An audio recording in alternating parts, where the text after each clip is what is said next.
চট্টগ্রামের শেষ খেলায় ইংল্যান্ডকে হারিয়ে সিরিজ জয়ের দৃঢ় প্রত্যয়। তার সাথে কথা বলেছেন দেব চৌধুরী।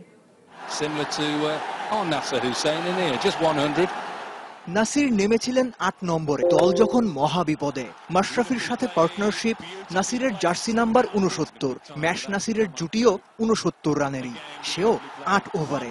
শেষ তক ২৭ রানে নট আউট নাসির হোসেন।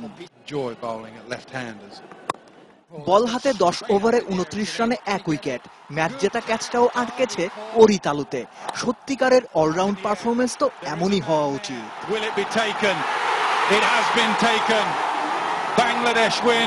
খেলা শেষে টিকির নাগাল পাওয়া গেল।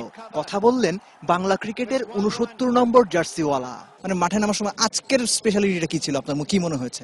না, আজকে স্পেশাল তেমন তেমন কিছু ছিল না। আজকে সত্যতা বলতে আমি একটু প্রেসারে ছিলাম আর কি। আর আমার প্রিপারেশন সবসময় আমি যেভাবে নেই আর কি, ম্যাচের আগে বা ম্যাচের মধ্যে আমি সেভাবেই ছিলাম, এবং প্রতিটা ম্যাচে আমি যেভাবে খেলার চেষ্টা করি, যেরকম সিরিয়াস থেকে আজকের ম্যাচে সেভাবেই ছিলাম। নাসির কি সত্যিকারের নাসিরকে চেনাতে পেরেছে আজকে? নিজের কি মনে হয়? সেটা বলতে পারবো না। আর যে আমি চেষ্টা করছি আর কি ব্যাটিং এ যতটুকু করার, কারণ আজকে আমি প্রায় 11 মাস পর আমি ওয়ানডে খেলতেছি, তো আমার কাছে নতুন লাগতেছিল আর কি অনেক কিছুই। সো আমি চেষ্টা করছি আর কি শেষ পর্যন্ত খেলার। সো আল্লাহর রহমতে আমার মাশরাফির একটা ভালো পার্টনারশিপ হয়েছে। আর বোলিংটা বলবো যে আমি আমার স্ট্রেংথ জানি আর কি, যে আমার টিমের প্রয়োজনীয়তা কি আর কি। সো আমি সেটা চেক করার চেষ্টা করছি। আমাদের পক্ষে কি সিরিজটা আসলে জেতা সম্ভব? সিরিজ জিতে অবশ্যই সম্ভব। আমরা যদি আমাদের যে যেরকম প্লেয়ার তার 80% খেললে আমরা ওদের সাথে অনেক আরামে সিরিজ জিতে পারবো। Thank you Nasir, best of lakh.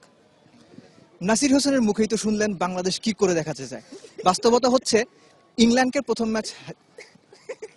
ইংল্যান্ডের সঙ্গে প্রথম ম্যাচ হারার পরে দ্বিতীয় ম্যাচটা বাংলাদেশ যেভাবে জিতেছে, ইট ম্যাটারস এ লট। এবং স্পেশালি লাকি গ্রাউন্ড চট্টগ্রামের জহুর আহমেদ চৌধুরী স্টেডিয়ামে বাংলাদেশ জিততে পারবে কিনা সেটা নির্ভর করছে বাংলাদেশের পারফরমেন্সের উপর।